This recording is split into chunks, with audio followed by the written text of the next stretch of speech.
Hello Mzansi, welcome to Mkusasa Mzansi. If today is your first time visiting this channel, please do the right thing and click the subscribe button, and also don't forget to smash the like button. Congratulations are in order for Umpilonhle Mseleku njengoba beka-graduate namhla lapha e-UKZN.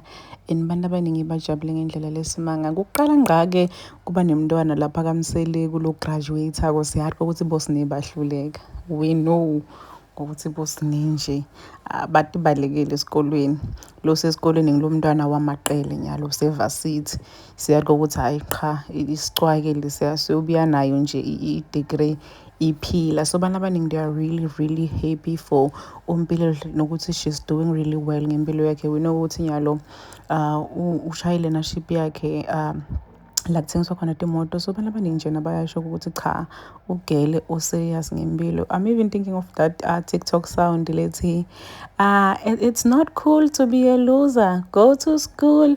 So uyile esikoleni ke ugele wabiya nayo iphila i-degree. I'm sure makhumalo la khona she's very proud shem ukuthi ukhulise Umpilo enhle wamlalela, and namhlanje kuphela ugela uyagraduate, and I'm sure ukuthi nami uSamseleko u-proud final unemntwana lo graduate-ile. Siyazi ukuthi nabo umphumela abakase ba-graduate qala ngqa lapha kwaMseleko kani bantwana labangaka Mseleko, but phumelo yi-1 nje lo graduate-ako Umpilo enhle. Congratulations girl. Please do comment what you think below down in the comment section. Don't forget to hit the notification bell so that you can be notified whenever I upload a new video. This is the end of my video. I am signing out. Goodbye.